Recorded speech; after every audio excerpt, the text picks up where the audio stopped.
Queridos amigos, eu me volto nesta tarde para a Palavra de Deus, que se encontra no primeiro livro de Samuel, no capítulo de número 3. Nós leremos o versículo de número 10. 1 Samuel, capítulo de número 3, versículo de número 10. Então veio o Senhor e pôs-se ali e chamou como das outras vezes, dizendo: Samuel, Samuel. E disse Samuel: fala, porque o teu servo ouve. Bem, isso é a respeito do chamado de Deus à alma de uma pessoa. É sobre como ouvir este chamado e sobre como responder este chamado. Nós lemos aqui em particular sobre o chamado de Deus dirigido ao jovem Samuel. Samuel, o primeiro dos profetas e último dos juízes de Israel. Juízes em Israel, certamente você leu bastante a respeito disso no livro dos Juízes. Antes de existirem reis em Israel, o povo era liderado por líderes escolhidos pela mão de Deus. E eram conhecidos como juízes, não eram reis, não eram monarcas, mas o Senhor levantava aqueles homens para conduzir Israel para o caminho que deveriam seguir, para organizar Israel em combate contra os seus inimigos e para trazer justiça sobre aquela sociedade. E o primeiro grande desses juízes foi Moisés, antes, isto é, de Israel entrar em Canaã. Moisés responsável por conduzir pela mão de Deus os israelitas do Egito à terra de Canaã. E Moisés foi sucedido por Josué, usado por Deus para que Israel entrasse em Canaã, combatesse os seus inimigos e estabelecesse ali naquela terra prometida. Então, após Josué, houve 14 juízes, homens separados por Deus, uma mulher também, usados pelo Senhor para conduzir aquela nação, para estabelecer justiça, para combater os seus inimigos. E Samuel foi levantado por Deus como o último destes juízes. E Samuel era também um dos profetas, porque logo na sequência nós lemos que Israel separa um rei, Saul, o primeiro rei, então Davi, e Samuel será a voz de Deus, ou profeta de Deus, a falar à consciência daquela nação, a exortar aqueles primeiros reis e a dirigir a voz do Senhor ao povo de Israel, que agora tem um monarca. E então é levantado Samuel para essa função. E Samuel serviria por muitos anos, serviria, na verdade, como um homem exemplar.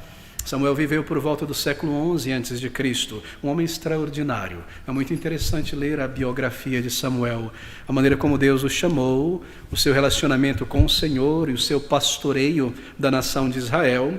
Mas aqui nesse texto, nós lemos sobre Samuel como um jovem ainda, porque a palavra do Senhor veio a Samuel na adolescência, talvez na pré-adolescência. Veja o versículo 1 do capítulo 3. E o jovem Samuel servia ao Senhor perante Eli. A palavra hebraica jovem aqui é uma palavra muito elástica. Ela compreende pessoas, seres humanos, da pré-adolescência até o final da adolescência. Mas é muito provável que, embora tenha esse sentido elástico aqui, que Samuel tenha ouvido a voz de Deus e Deus tenha interagido com Samuel na metade da sua adolescência, porque é o mesmo termo utilizado para Davi quando ele derruba Golias, o jovem Davi. E nós sabemos que Davi naquela época tinha aí algo em torno dos seus 17 anos, 18, talvez no máximo 19 anos de idade. Assim, este jovem Samuel, ele já não é mais um menino aqui neste capítulo de número 3, ele já é um adolescente na meia idade da adolescência. Eu devo crer que é algo em torno dos seus 17 anos. A maioria dos comentaristas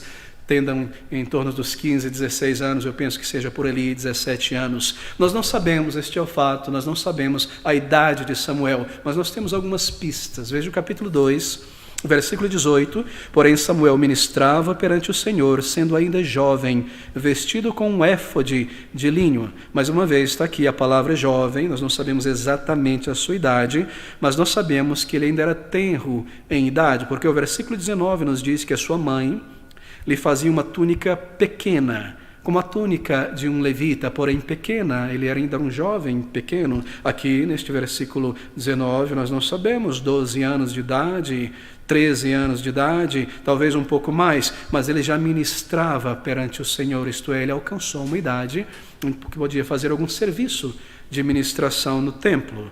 E no versículo de número 26, nós lemos que Samuel era também um indivíduo, um jovem muito industrioso em seu serviço ali no templo, ou melhor, na tenda da congregação. E o jovem Samuel ia crescendo e fazia-se agradável assim para com o Senhor, como também para com os homens. Isto é, a narrativa mostra que Samuel está vindo da sua infância, quando a sua mãe Ana o consagra ao Senhor para a vida no templo, para o serviço no templo, e aqui ele já está um jovem mais avançado em idade, ele está servindo ao Senhor. A narrativa, ela cobre um período de anos, assim nós sabemos que ele está aí na sua adolescência, servindo ao Senhor.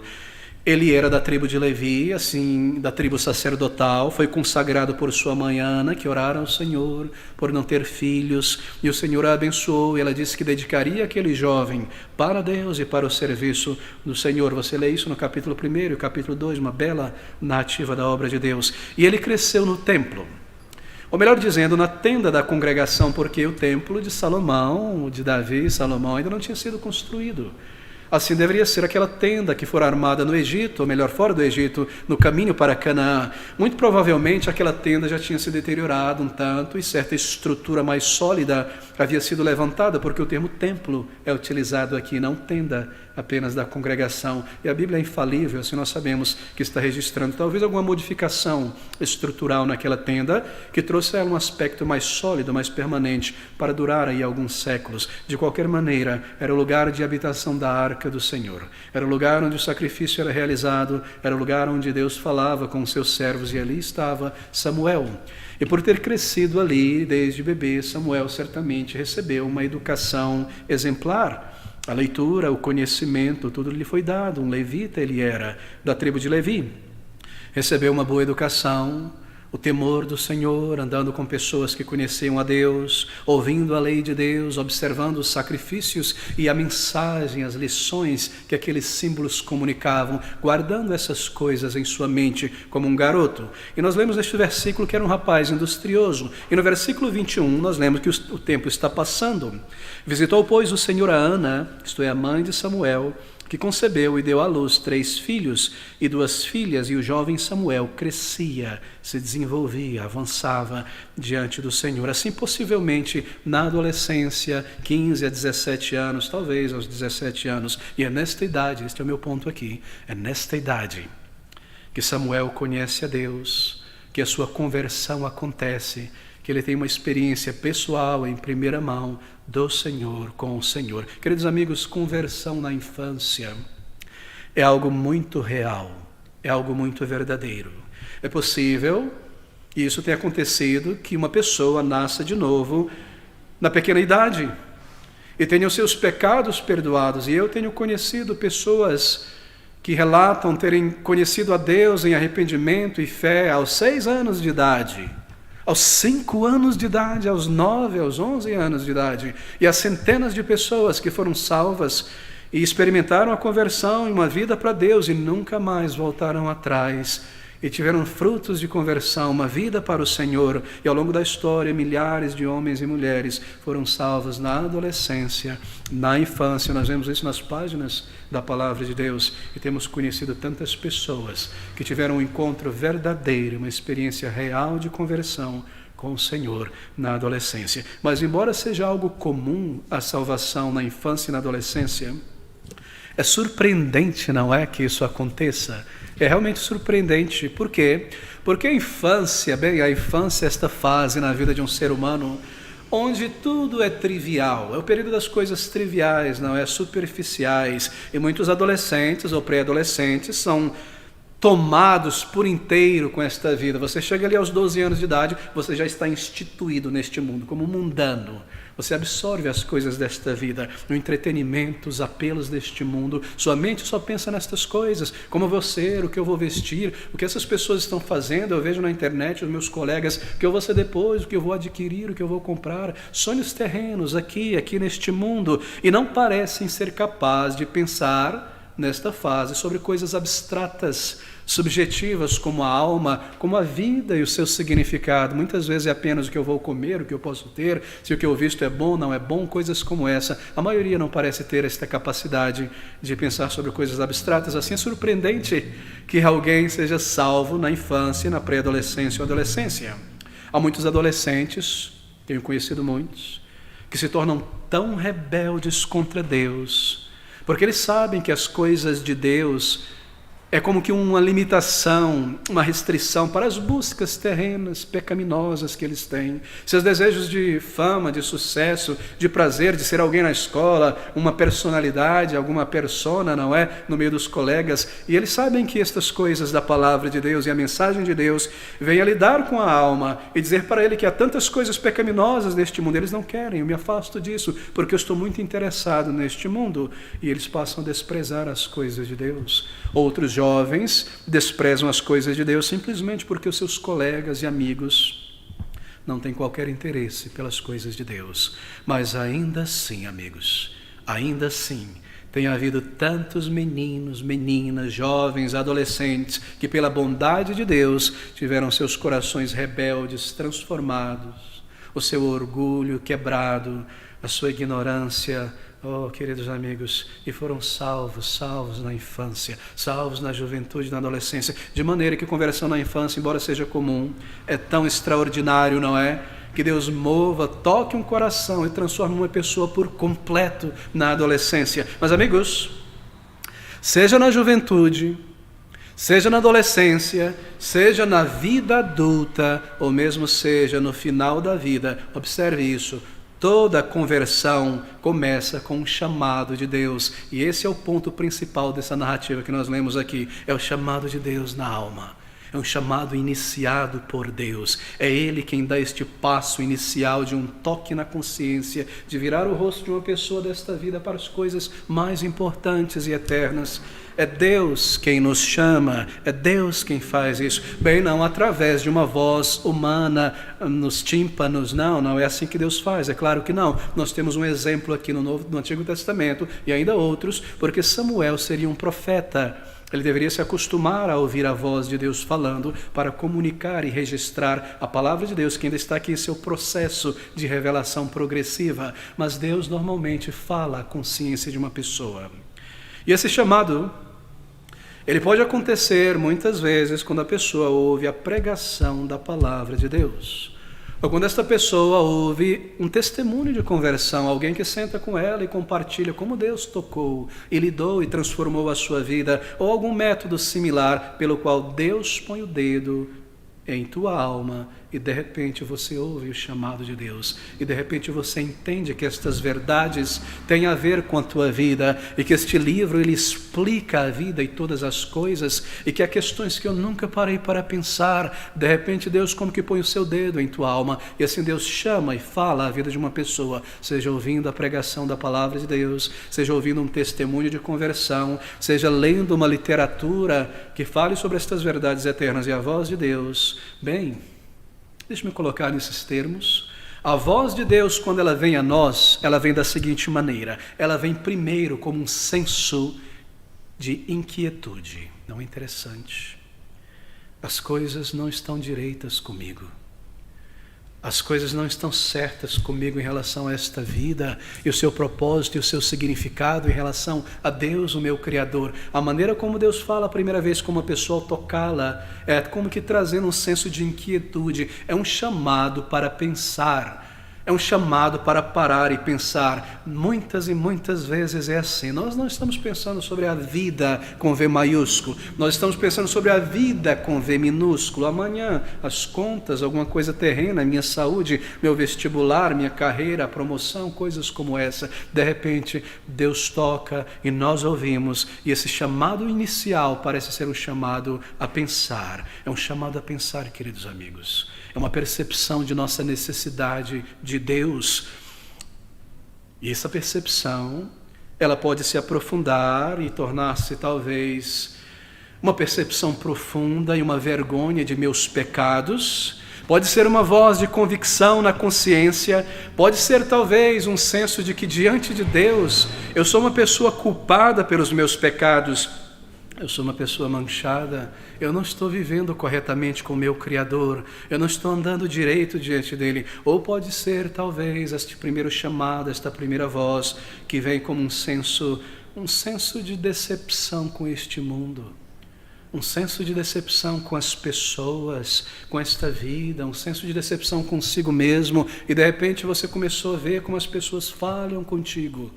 e como este mundo falha e o chefe falha, e aquelas promessas nunca chegaram, foram puras ilusões e mentiras, e você começa a ver um pouco da mentira deste mundo, entender um pouco do coração e da natureza humana. Talvez uma decepção consigo mesmo. Eu tinha uma estima muito elevada de mim mesmo, eu fui nécio, fui infantil, eu imaginei que eu era super pessoa. De repente eu vejo como a minha inteligência me traiu, minha força, minha energia, minha intuição me traiu. Este chamado, esta voz vem muitas vezes como este senso de decepção, um senso de pecaminosidade, uma percepção da minha necessidade de Deus, talvez, ou uma percepção do vazio desta vida e da verdade da palavra de Deus. Bem, pode ser o engano do coração humano, mas em todas estas coisas, você ouve a voz de Deus nisso.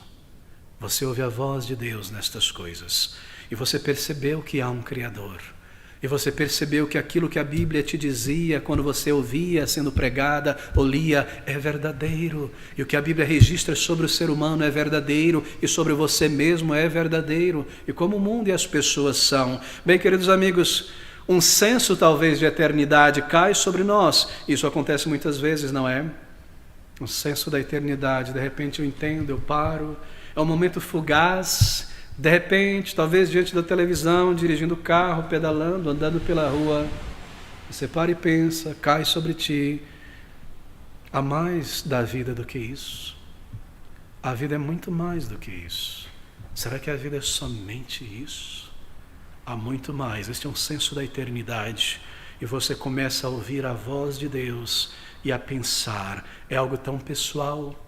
É a voz de Deus chamando. Muitas vezes isso acontece ouvindo a palavra de Deus, na maioria das vezes. E de repente um texto como que salta da palavra de Deus e vem direto à minha alma e lida comigo. Deixe-me ser particular aqui. Perdoe-me mencionar um exemplo pessoal. Isso aconteceu comigo, veja você, aos 17 anos de idade.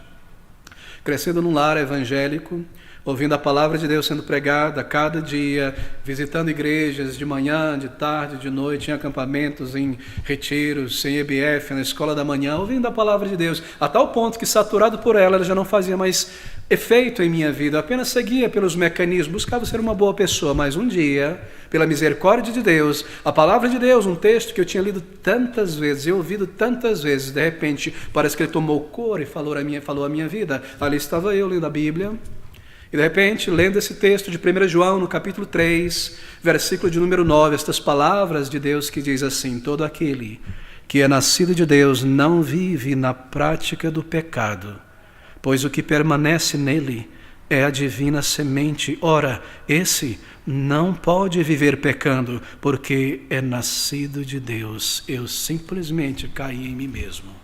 E ao tentar passar a página para frente, como que uma força na consciência disse: eu preciso ser honesto comigo mesmo pela primeira vez, aos 17 anos de idade. Eu vivo na prática do pecado.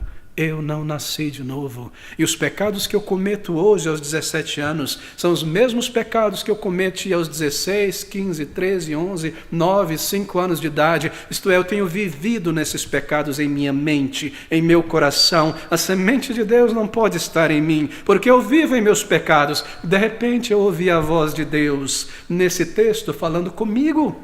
De uma maneira pessoal, direta: você é este pecador, você não nasceu de novo, você está na igreja, mas o teu coração está tão longe, você não é nascido de Deus. E como eu me alegro por este dia, olhando para trás, embora foi tão triste e tão amargo, este foi o primeiro dos textos, o primeiro dos chamados. Nós lemos sobre 4 chamados a Samuel aqui, não é? 4 vezes. E Deus precisou quebrar este velho ser que havia em mim, e me fazer perceber que, embora filho de um crente, eu não era crente, obviamente, salvo, convertido. Ele me chamou, até que um dia, aos 17 para os 18 anos, eu me aproximei do Senhor, cheio de tantos temores, dúvidas, um senso de culpa, um senso de pecaminosidade, envergonhado. Eu me recordo, indo para a escola, último ano do 2º grau, não existe mais 2º grau, andando no recreio como um zumbi no meio de tantas pessoas, barulho, gente correndo. Eu me sentia vazio, só, um peso, não conseguia olhar para o céu, voltando para casa com meus livros debaixo do braço, porque eu sabia que os olhos de Deus estavam me vendo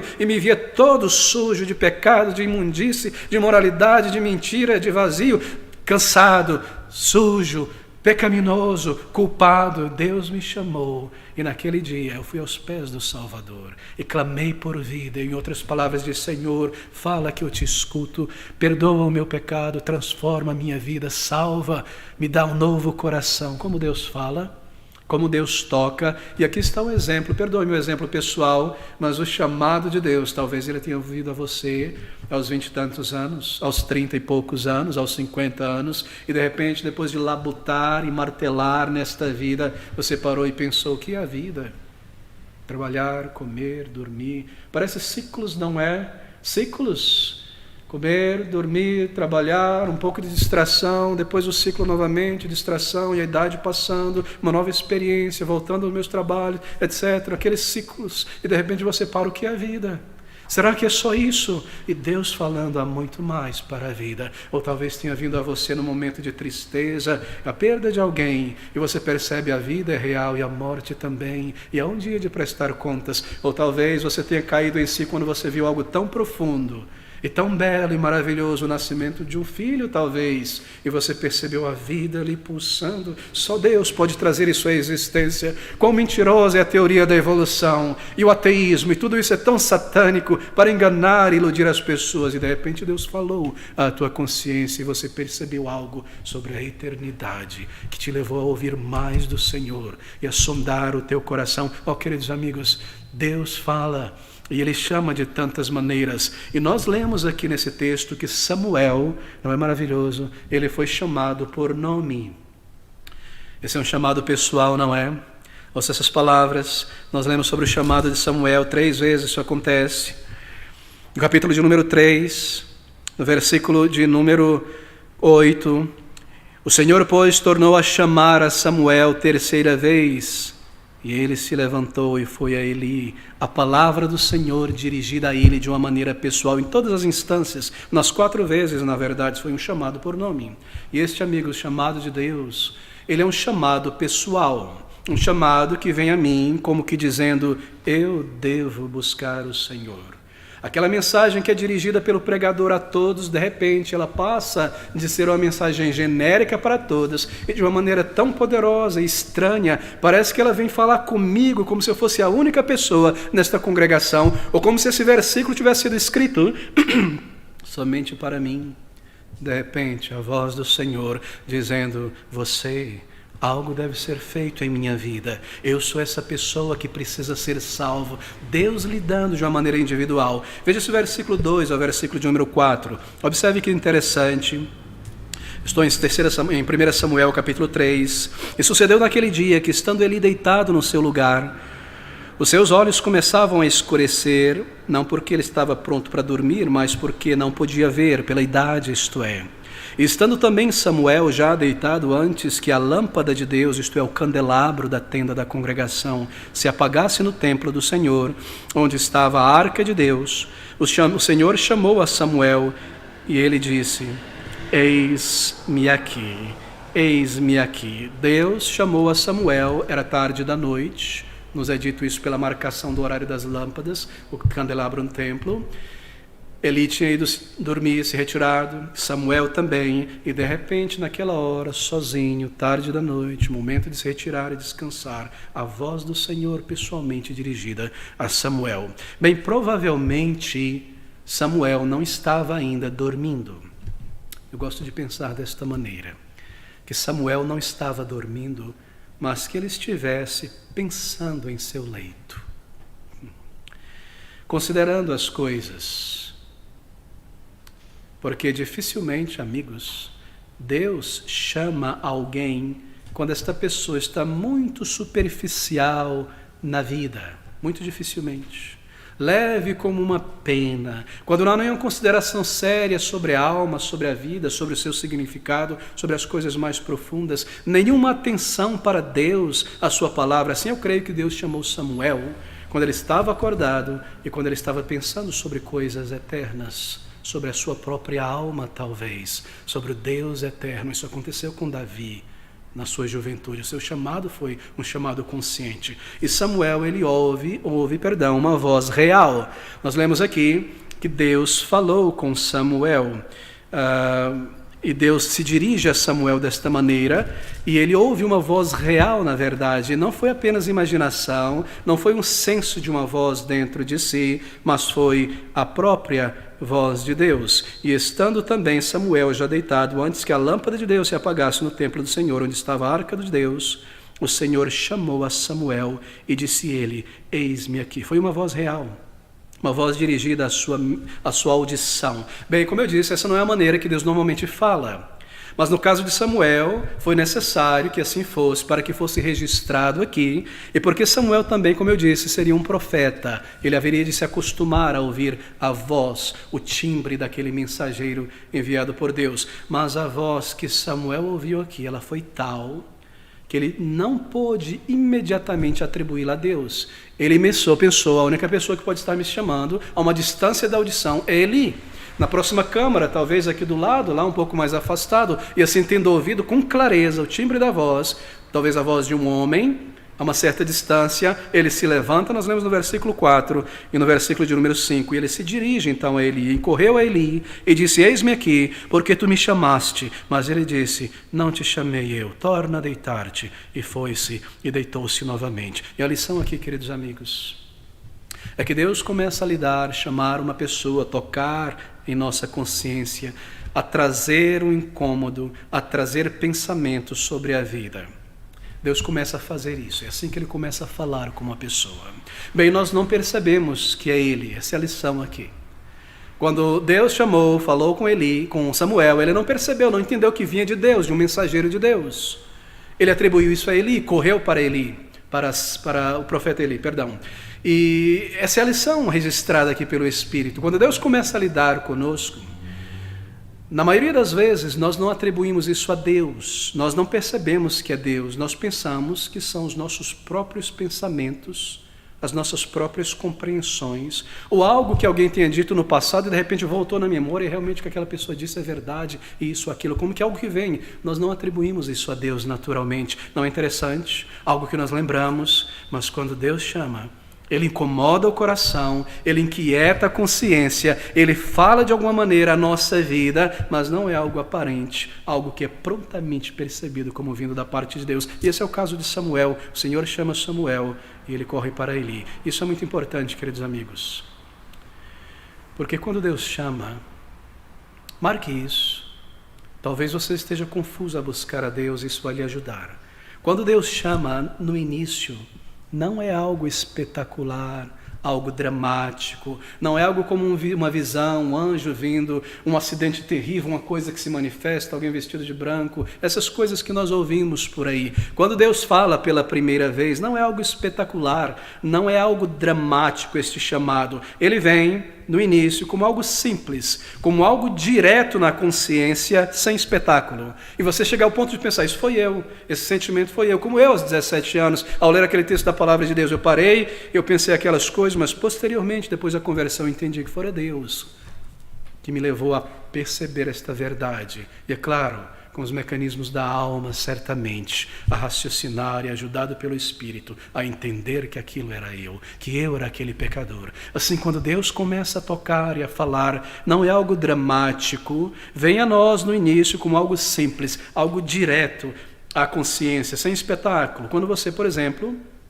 poderia pensar que eram os teus próprios pensamentos, quando é Deus quem está falando com a tua consciência, com a tua alma, e Ele está falando para que você considere a tua alma. Meu querido jovem, amigo adulto, quantas vezes Deus já falou em tua consciência desta maneira? Deixa-me explicar um ponto teológico aqui. Nenhum homem, nenhuma pessoa consegue acessar a consciência espiritual de uma outra pessoa, não. Isso é uma obra de Deus. E se a tua consciência espiritual a respeito do estado da tua alma, Deus, pecado, eternidade, tem sido tocada e movida, isto é Deus, pela sua palavra, lhe chamando ao arrependimento. Talvez porque você nunca se arrependeu de verdade, talvez porque você nunca o buscou de verdade, Não atribua isso rapidamente, despida, coloque de lado, como se fosse apenas você, a tua memória, algo do passado. Somente Deus pode tocar na consciência espiritual de uma pessoa, e isso é muito importante. Ele está falando com você, Ele está dizendo a você que você deve considerar a tua alma, que você deve pensar sobre a vida, e isso é o chamado de Deus, a verdade que vem me convencer do estado da minha alma, do meu pecado, da existência e realidade de Deus, de um dia de julgamento, um chamado para nos resgatar, um chamado para o arrependimento, um chamado para a libertação da condenação e conhecer a Deus, que eu não conheço.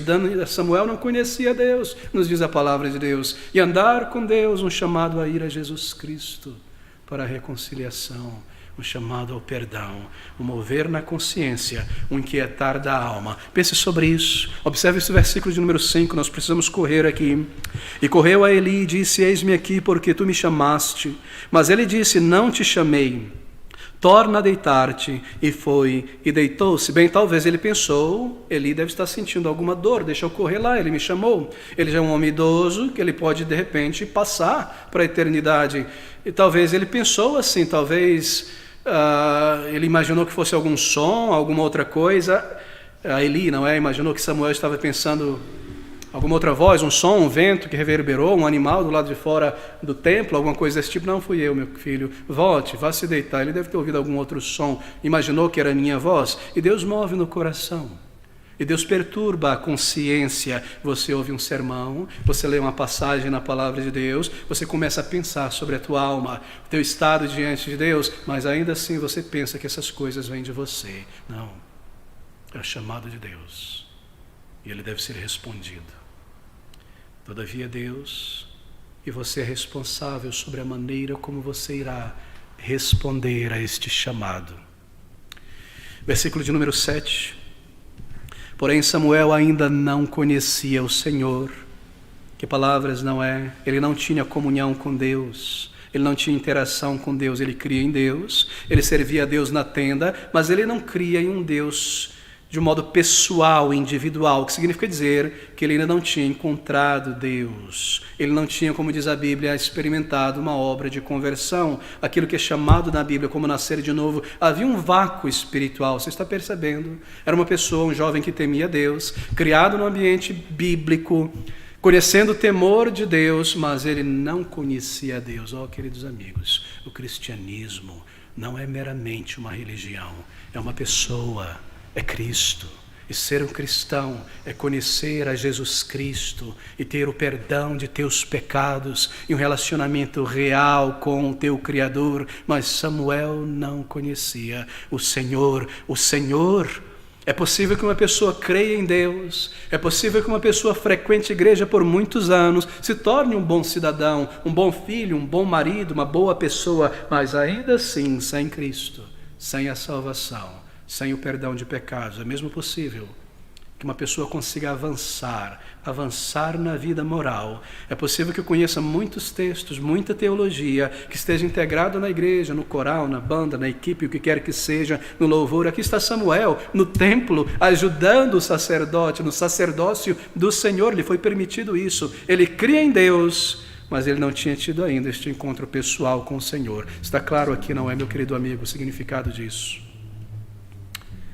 Talvez você creia na mensagem da cruz, você entenda a lógica, a narrativa e o significado da cruz, que Deus não poderia simplesmente perdoar os nossos pecados, estalar os dedos, varrer o nosso pecado por baixo do carpete e deixar eu entrar no céu, porque eu fui à igreja, eu sou filho de um crente, eu creio na Bíblia. Não, Deus não pode fazer isso. Foi necessário que Ele tenha vindo a este mundo na pessoa do Senhor Jesus Cristo e tomado um corpo e uma natureza humana para morrer, para pagar, para sofrer, para experimentar a minha culpa e o meu castigo. Talvez você entenda a lógica, o raciocínio, a necessidade disso, mas a cruz de Cristo e esta mensagem é algo que está distante de você, é algo teológico, algo teórico, algo que você ouve, entende que é verdadeiro. Você pode explicar para uma pessoa que te pergunta sobre isso, mas não é algo pessoal. Não é algo que veio à tua vida, não é algo que fala ao teu coração. Então nós temos aqui este terceiro chamado de Samuel.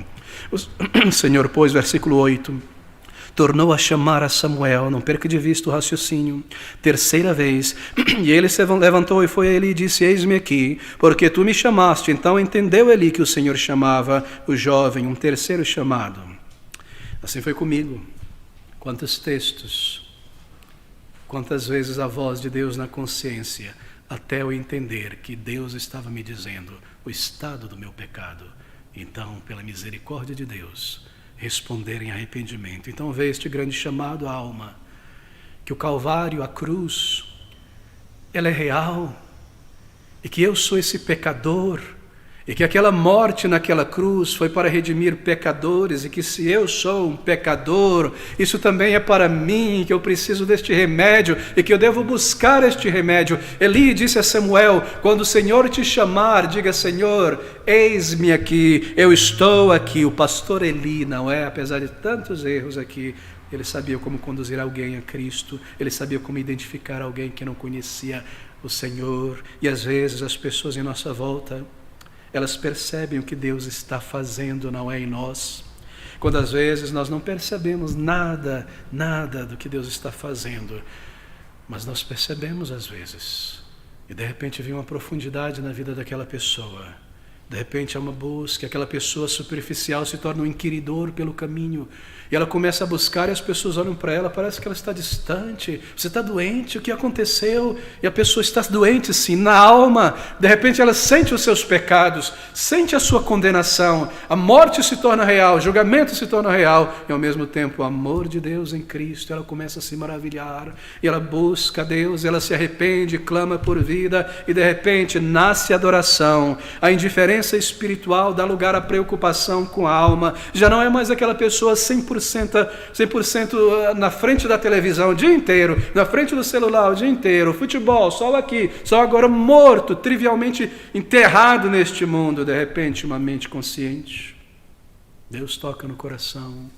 a alma é real, Deus é real, a cruz de Cristo é real, agora um inquiridor pelo caminho de vida eterna. E ele percebe isso, e ele ensina então, por fim, uma das lições mais notáveis em toda a palavra de Deus. Apesar de suas muitas falhas, ele sabe conduzir a Samuel, a Deus. Veja o versículo de número 9. Por isso ele disse a Samuel: vai deitar-te. E há de ser que, se te chamar, dirás: fala, Senhor, porque o teu servo ouve. É maravilhoso, não é? Palavra simples, não há um sermão complexo aqui. Ele aponta Samuel a Deus, em direção a Deus. Oh, amigos, é tudo o que nós precisamos. Tudo o que nós precisamos. Quando Deus te chama, desta maneira que eu expliquei, saiba que é Ele. Quando Deus te chama, tudo o que nós precisamos é isso. Responder: fala, Senhor. Fala que o teu servo escuta. Fala com a minha alma, ó Deus. Eu ouço a tua voz me dizendo que eu sou um pecador. Eu entendo que há vida além da morte e um juízo. Eu compreendo agora que eu preciso de perdão e que há salvação. Oh, Senhor, fala comigo. Que eu possa então experimentar e sentir que os meus pecados foram perdoados. Fala comigo, Senhor, o perdão e a misericórdia. Fala com minha alma, que os meus pecados não me condenarão mais. Fala, vida, a minha alma, estas palavras de vida eterna. Fala comigo, um pecador, tão dormente, tão distante, tão morto, tão sujo. Fala o perdão. Fala, tu estás limpo, tu estás perdoado. Fala, Senhor. Senhor é o nome divino traduzido como Senhor. Eu reconheço que Ele é Deus. Não é mais: fala, camarada, se tu existe, se revela a mim, eu. Não, Senhor, tu és real, eu sou um pecador, me perdoa, me transforma, me purifica, eu não irei fugir mais. Fala, Senhor, a maneira certa de se dirigir a Deus, como um pecador. Ele, Deus, Ele todo-poderoso, Ele pode perdoar se Ele quiser. Eu já não reivindico mais nada, eu já não comando mais nada de Deus, eu simplesmente digo: fala, perdão a minha alma, me salva e eu serei teu, e eu renunciarei a minhas próprias buscas, perdão, para ti. para ser teu, para viver para ti. Fala que o teu servo escuta. Fala, minha alma, tu és o meu filho também, tu és uma filha também, tu és salvo. Diz estas palavras à minha alma e eu saberei que eu nasci de novo. Essa é a resposta. É assim que você responde a Deus quando Ele fala. Ele fala à tua consciência, Ele está falando ao teu coração. Você tem ouvido a voz de Deus da palavra, te convencendo da tua necessidade. Aqui está a resposta. Você se dirige a Ele como Deus soberano e Senhor. Você não reivindica nada de direito. Você diz o teu pior a Ele. Você confessa os teus pecados. Queridos amigos, há um tom de emergência aqui. O nome de Samuel é repetido na última vez. Samuel, Samuel. Você sabe o que isso significa? A vida está acabando, Samuel. A vida está chegando ao final, meu jovem, meu rapaz, moça. O chamado se intensifica. Foram tantos e tantos chamados. Eu devo dizer, enquanto há tempo, enquanto eu estou aqui, Senhor, perdoa os meus pecados. Eu vejo como meu coração me enganou. Eu vejo como eu me entreguei aos meus pecados para viver para mim, mas agora eu entendo e eu serei teu para te amar e te servir. Faz de mim um filho de Deus. A vida espiritual de Samuel começa aqui. Tudo começa aqui para ele. Comunhão com Deus, andar com o Senhor até o final dos seus dias. Oh, queridos amigos, como você precisa estabelecer esse contato com Deus. Um chamado, um toque, e ir a Ele e se arrepender. Deixe-me concluir aqui. Como você faz isso? Preste bem atenção. Você vem a Ele como você está em oração. Você ora, e orar é dirigir a tua alma ao Senhor. Não há uma regra para essa oração, é um clamor da alma. Você não precisa copiar o pastor, copiar outra pessoa, mas aqui é uma diretriz. Ele é Senhor, e na mão dele está o poder para te perdoar ou reter os teus pecados. Isso deve causar temor em tua alma. Ele é amor.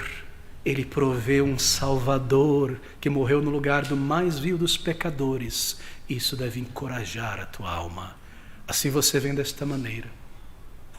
Então você produz palavras. Você deve falar ao Senhor em pensamentos ou em voz audível e dirigir de uma maneira inteligente e consciente a tua necessidade, o teu caso a Ele. Queridos amigos, você dirige a Ele o teu pior. Confesse a Ele o teu pecado. Normalmente, quando Deus está chamando, Ele começa a colocar o dedo sobre um pecado específico, como a pontinha do iceberg. Aquilo fica na mente, um cesto de sujeira, de culpa. Por que eu fiz isso? Por que eu tinha feito isso? Ainda embora haja centenas de outros pecados que eu não me recorde. Mas ali está a ponta do iceberg. Eu começo com esse. Senhor, eu tenho feito isso e vivido assim e sido assim. Conforme Ele te ajuda a lembrar, você desdobra estas coisas diante dEle em verdadeiro arrependimento. Mas não se esqueça, você também pede. Você pede por perdão por isso. E você pede pela salvação que Ele proveu. Oh, quando Deus falar a tua alma, não procure um amigo, uma amiga e comece a confessar teus pecados para ela, para ele. Não, nunca faça isso. Nem para mim, teu pastor. Não venha me dizer os teus pecados ali no gabinete pastoral. Eu não irei ouvir. Eu não quero ouvir. Sabe por quê? Porque eu não sou um padre. E nem um padre, ou um pastor, ou qualquer homem religioso pode perdoar o pecado de alguém. Um homem pecaminoso, mesmo que usando um uniforme religioso, não pode perdoar o pecado de ninguém. Só Deus.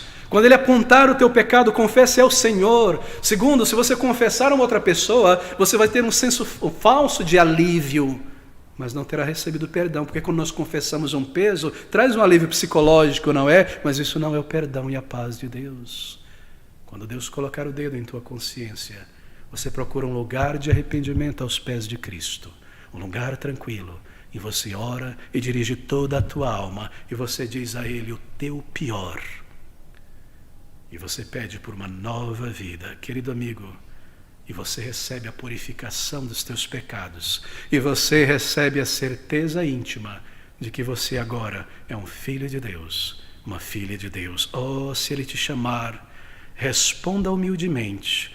Não remova esta voz, não remova, responda, ouça essas palavras do Senhor, busque-o e diga a Ele: Senhor, o meu pecado, eu preciso de perdão. Fala a minha alma, perdoa, me transforma, me lava, me salva, e eu serei teu.